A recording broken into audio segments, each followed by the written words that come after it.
PTI में धरने के बारे में राय तकसीम थी। लोग धरने के हामी नहीं थे। बैरिस्टर गौहर, उमर अयूब साहब थे, मोहम्मद खान थे, ये सारे लोग ये कह रहे थे कि हमें इस वक्त मुज़ाहमत नहीं करनी चाहिए। अगर मुज़ाहमत करनी है तो सड़कों की बजाय पार्लियामेंट के अंदर, मीडिया के अंदर करें। तो अली मीन गंडापुर साहब तो फारिग हो रहे हैं ना सर? फारिग होंगे क्योंकि जो कुछ वो कर चुके हैं अब उनकी स्पेस बहुत कम हो गई। अच्छा, बुशरा बीबी के बारे में शुरू में कहा गया कि जनाब इमरान खान ने कहा कि वो सियासत में हिस्सा नहीं लेंगी, लेकिन वो गई बजट थी। फिर जब वो गई तो उन्होंने हालात को अपने कंट्रोल में ले लिया। अली अमीन गंडापुर बैकफुट पे चले गए। फिर वो वहाँ से इनके कारकुनों को बीच में छोड़ के चली भी। इस सारे हालात के जिम्मेदार आप बुशरा बीबी को ठहराते हैं? मेजर एडवेंचर तो उन्होंने किया।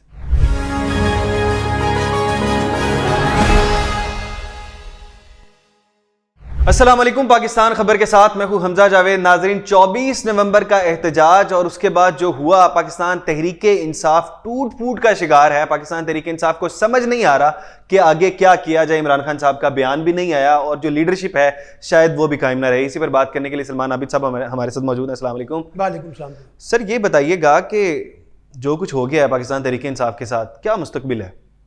लेकिन जो कुछ अब हुआ है ये पहले से नजर आ रहा था, क्योंकि पीटीआई में धरने के बारे में राय तकसीम थी। ठीक कुछ है। लोग धरने के हामी नहीं थे। बैरिस्टर गौहर वगैरह बहुत कुछ समझा रहे थे इमरान खान को कि ऐसे मौके पे जब रियासती जबर है, हुकूमती जबर है, हमें सड़कों की सियासत नहीं करनी चाहिए। इससे हमारे लिए भी, पार्टी के लिए भी और कारकुनों के लिए भी मुश्किलात। हामी कौन नहीं थे? बैरिस्टर गौहर और अपना आप ये समझ लें कि हामिद खान थे। फिर उसमें आप ये देखें कि बाकी उमर अयूब साहब थे। ठीक है ना, ये सारे लोग जो इस वक्त पार्टी में लीड कर रहे हैं, अली मोहम्मद खान थे, ये सारे लोग ये कह रहे थे कि हमें इस वक्त मुज़ाहमत नहीं करनी चाहिए। ठीक है। अगर मुज़ाहमत करनी है तो सड़कों की बजाय पार्लियामेंट के अंदर, मीडिया के अंदर करें। लेकिन इमरान खान ने बगैर किसी बड़ी मुशावरत के पार्लिमानी पार्टी को और पार्टी को इत्तेमाद में लिए बगैर 24 नवंबर के एहतजाज की कॉल दी थी।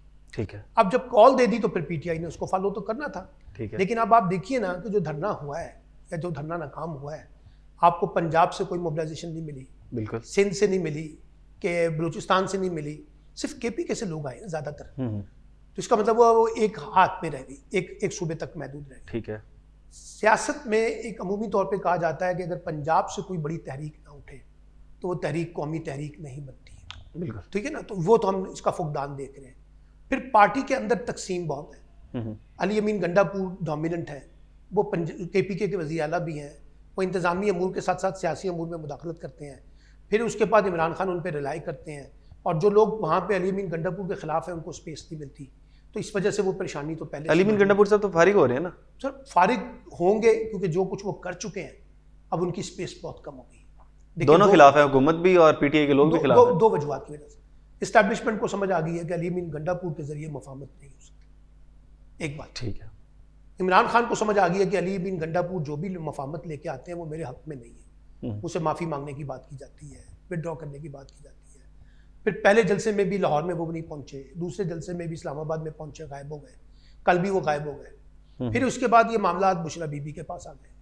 अच्छा, बुशरा बीबी के बारे में शुरू में कहा गया कि जनाब इमरान खान ने कहा कि वो सियासत में हिस्सा नहीं लेंगी, बल्कि अली अमीन गंडापुर ने कहा कि मुझे इंस्ट्रक्शन है कि वो धरने में शिरकत ना करें इमरान खान की। लेकिन वो गई बजट थी। फिर जब वो गई तो उन्होंने हालात को अपने कंट्रोल में ले लिया।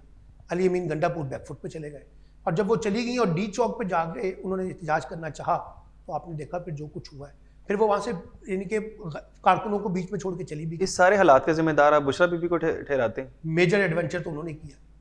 सिर्फ बुशरा बीबी नहीं, सिर्फ बुशरा बीबी नहीं, इमरान खान ने भी किया। इमरान खान का एडवेंचर ये है कि इमरान खान ने बगैर तैयारी के 24 नवंबर के एहतजाज के लिए छलांग मार दी, बगैर तैयारी के। कोई तैयारी नहीं थी। इमरान खान साहब कसूरवार हैं, उनकी अहलिया कसूरवार है। इमरान खान साहब को कसूरवार ये है कि उन्होंने पार्टी के लोगों को माने बगैर अपनी बात पे कायम रहे। 24 नवंबर के एहतजाज की कॉल थी वो दी उन्होंने। बुशरा बीबी का कसूर ये है कि जब एक रास्ता तय हो रहा था तो वहाँ पे इत्तफाक कर लेना चाहिए था। वो डी चौक पे बजट क्यों, फिर वो क्यों छोड़ के चलेगी सबको? गवर्नर राज की बातें चल रही हैं, लग जाएगा। गवर्नर राज 18th अमेंडमेंट के बाद इतना आसान काम नहीं है। ठीक है। उसके लिए आपको फेडरल गवर्नमेंट से, यानी नेशनल असेंबली से और प्रोविंशियल असेंबली से एक करारदाद लानी पड़ेगी। वो इतना आसान काम नहीं है। लेकिन मुझे लगता है कि शायद अली अमीन गंडापुर रिप्लेस हो जाए बतौर वज़ीर आला से। वहाँ पर नया वज़ीर आला आ सकता है, वो आ सकता है। और अगर गवर्नर राज लगाएंगे तो इससे तो आप पीटीआई का फ़ायदा करेंगे। पीटीआई मज़ीद मजलूम हो जाएगी क्योंकि उनके मैंडेट को आपने फिर मज़ीद नाकाम डाला है। उनको गवर्नर राज लगा के उनकी हुकूमत को ख़त्म किया है। तो ये जो पीटीआई के लोग इस वक्त हुकूमत में होने की वजह से केपीके में खामोश है, वो और ज़्यादा एग्रेसिव हो जाएंगे। तो गवर्नर राज का तो कोई फ़ायदा नहीं। अगर अली अमीन गंडापुर नहीं तो कौन, अगला नाम कौन सा हो सकता है? आतिफ खान हो सकते हैं, आतिफ खान जो सबसे मजबूत उम्मीदवार है, लेकिन शायद क्योंकि आतिफ खान के खिलाफ जो है अली अमीन गंडापुर भी हैं, तो ना ये रहेंगे ना वो रहेंगे, कोई तीसरा नाम आ सकता है। तीसरा नाम कौन सा हो सकता है? कोई भी नाम हो सकता है, मामूली सा, जिसे कहते हैं कोई गैर मकबूल नाम। गैर मकबूल देखेंगे? ये इमरान खान साहब गैर मकबूल नाम ही क्यों देखते हैं हमेशा? इसलिए कि पार्टी में सियासत इतनी मजबूत है और इतनी ज़्यादा इख्तलाफात हैं कि जो जितना ताकतवर है उसके खिलाफ एक लॉबी काम करती है। आपको याद होगा पंजाब में अलीम खान को बनाना था तो कितनी इख्तलाफात हुए थे, जहांगीर तरीन को बनाना था कितने इख्तलाफात हुए थे, महमूद रशीद को बनाना था तो कितने इख्तलाफात हुए थे, और फिर वहाँ पे लॉटरी किसकी निकली? उस्मान बुज़दार की। ये तो इमरान खान साहब की नाकामी की बात कर रहे हैं आप। जी नाकामी है, आप क्योंकि हर पार्टी में इस तरह से होता है। देखिए ना, नहीं होता है, लेकिन आप ये तो मानेंगे ना कि पंजाब में और केपीके में दो जो चीफ मिनिस्टर का इंतखाब इमरान खान ने किया था, जिनको वो वसीम अकरम प्लस कहते थे, मौका आया तो वो भाग गए, दोनों नाकाम हो गए, तीसरा भी तकरीबन नाकाम, पार्टी छोड़ गए। और अली अमीन गंडापुर को अगर आप चीफ मिनिस्ट्री करने दें तो ज़्यादा बेहतर है। आप बनाए चीफ मिनिस्टर, मुझे कोई इतराज़ नहीं है, लेकिन फिर उनको चीफ मिनिस्टर महदूद करें ना।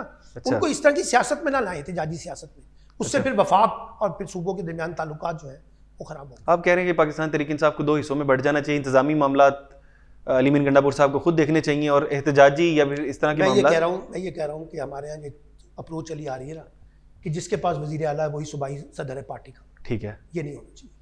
ये पीटीआई में भी रहा, PMLN में भी रहा है, पीपल्स पार्टी में भी रहा है। आप कोशिश करें कि जो बंदा सूबाई वज़ीर आला है उसके पास पार्टी का ओहदा नहीं होना चाहिए। सियासी ढांचा अलग कर दें, सियासी ढांचा अलग करें, क्योंकि फिर वो चीफ मिनिस्ट्री करे या पार्टी चलाए। पार्टी कहेगी एहतजाज करो, चीफ मिनिस्टर का काम नहीं होता एहतजाज करना, उसने अपनी गवर्नेंस को इंप्रूव करना होता है। तो इसलिए मैं समझता हूँ कि इस मौके पे असद कैसर साहब को इस्तेमाल करें। केपीके में बहुत अच्छी स्लॉट है, अच्छे आदमी हैं, धीमे आदमी हैं, मिजाजन चलते हैं, आप उनके तजर्बे से फ़ायदा उठाएं। आप डॉक्टर आरिफ अलवी जो साबिक सदर है उनके तजर्बे से फ़ायदा उठाएं। अली अमीन गंडापुर को आप वहीं पर रहने दें, लेकिन सियासी अली तौर पे मोहम्मद खान फैसले साहब। अली मोहम्मद खान को लेके आए। इस तरह के सलमान अकरम राजा को ऊपर आपने किया प्रमोट, अब वो सेक्रेटरी जनरल है, बहुत अच्छी चॉइस है पार्टी के लिए, बड़े कमिटेड है वो पार्टी के लिए। तो आप ऐसे लोगों को लाएं। बैरिस्टर गोहर जो है वो तो कोई ऐसा काम नहीं कर सके जिससे पार्टी के अंदर यकजा किया जा सके। मसलन पंजाब की लीडरशिप कौन है, आपको नाम पता है कौन है? दो लोग हैं इस वक्त, हम्माद अजहर साहब है, हम्माद अजहर साहब वो गायब है, और असलम इकबाल साहब थे लाहौर के सदर, वो रुपोश है। वो लेके नहीं जाते हैं। जब हम्माद अजहर साहब का तो पता ही नहीं लगा कि वो कब असलम इकबाल का भी नहीं है, वो भी नहीं पता। असलम इकबाल मियां साहब भी नहीं नजर आते हैं। तो ये मसला ये रुपोश है ना, तो इनके मुकाबले में उन लोगों को लेके आए जो और सीनियर वाइस प्रेसिडेंट जिनको लगाया है बारी साहब, उनको 2 बार उठा लिया गया और वो भी नजर नहीं आ रहे। यास्मीन राशिद अंदर है, पुराने सदर महमूद रशीद अंदर है, इजाज चौधरी साहब पंजाब के साबिक सदर वो अंदर है। तो पार्टी के तो पंजाब में तो कोई पार्टी है ही नहीं इस वक्त। पार्टी है यानी कि पार्टी तो लोग मौजूद है लेकिन उहदेदार कोई नहीं है। यही हालात सिंध के हैं, अली मादल शेख के अलावा दूसरा बंदा कोई नहीं है। ठीक है ना। फिर आप बलूचिस्तान में चले जाएं, वो जो डिप्टी स्पीकर थे सूरी साहब, कासिम सूरी साहब, उसके बाद बंदा ही कोई नहीं है। अच्छा ये बताइए कि इमरान खान साहब कब बाहर आ रहे हैं इन हालात को देखते हुए? मेरा जाती ख्याल है कि इमरान खान बहुत ज़्यादा अरसे तक अब बाहर अंदर नहीं रह सकते। अच्छा, हाँ, उसकी 2 वजूहत है। ठीक है, एक तो आपने देखा कि इस पूरे प्रोसेस के अंदर international pressure Aahista Aahista day by day बढ़ रहा है इमरान खान। ठीक है। आप कल के ही देख लें कि 16 के करीब सेनेटर्स ने ट्वीट्स किए हैं पाकिस्तान के अंदर पीटीआई को जिस तरह से ताकत के जरिए दबाया गया। फिर इसी तरह से आपने देखा कि 46 अरकान का ख़त कांग्रेस के लोगों का, बरतानिया के लोगों का, कनाडा के अंदर रेजोल्यूशन पास हुआ इमरान खान के हक में, ऑस्ट्रेलिया में पास हुआ।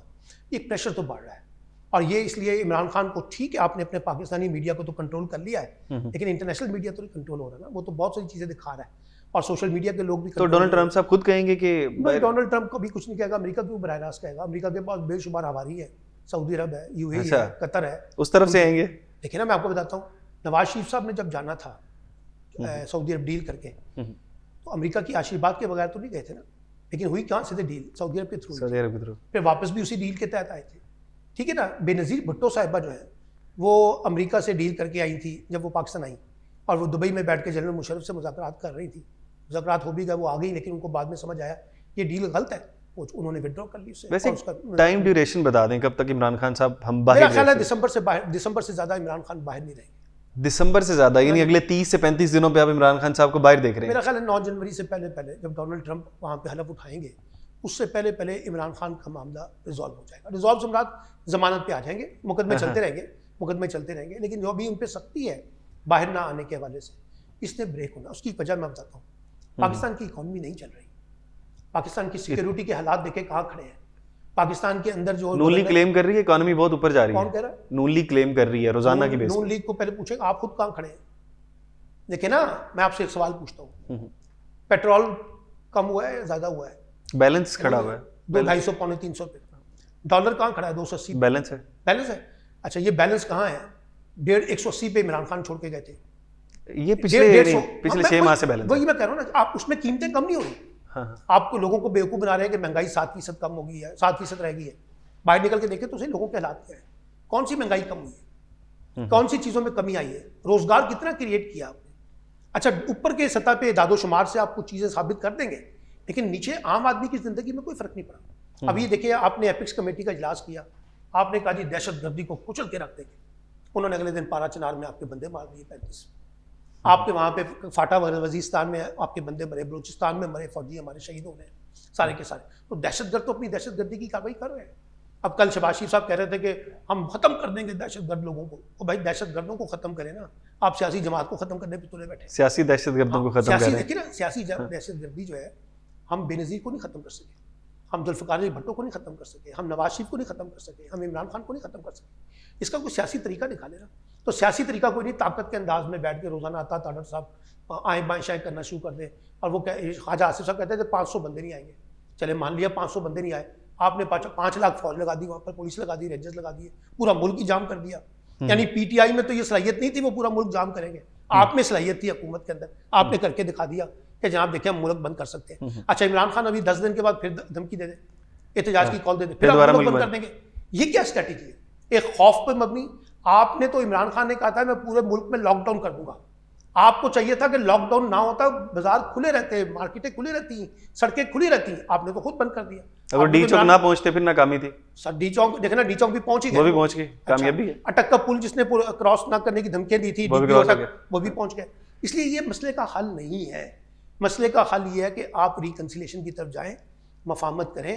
पॉलिटिक्स, इकॉनमी, सिक्योरिटी आपकी दुरुस्त नहीं हो सकती जब तक आप पीटीआई के साथ अपने सियासी मामलात को रिजॉल्व नहीं करेंगे। मैं ये नहीं कह रहा कि पीटीआई के सारे मामला दुरुस्त हैं, गलत भी हो सकते हैं, लेकिन बातचीत तो करनी पड़ेगी। चलें सर, बहुत शुक्रिया, आप प्रोग्राम में तशरीफ़ लाए, आपने सलमान साहब की सारी बातें सुनी। और एक बड़ी बात मुझे इसमें ये लगी कि 9 जो तारीख़ है, 9 जनवरी है, ये फिगर उन्होंने बताया कि 9 जनवरी से पहले इमरान खान साहब बाहर आ जाएंगे। कितनी इस बात में सदाकत है ये हम 9 जनवरी को देखेंगे, और कितना तज्ज़िया ये वाला है इस हवाले से कि अब नया क्या होने वाला है, क्या गवर्नर राज लग जाएगा, पाकिस्तान तहरीक इंसाफ में अगला क्या होने वाला है। ये तमाम बातें आपने देखी। आपको प्रोग्राम के हवाले से फीडबैक कमेंट बॉक्स में ज़रूर बताइएगा। इसके साथ अपने मेज़बान हमजा जावेद को दीजिए इजाज़त। अल्लाह ने के बाद।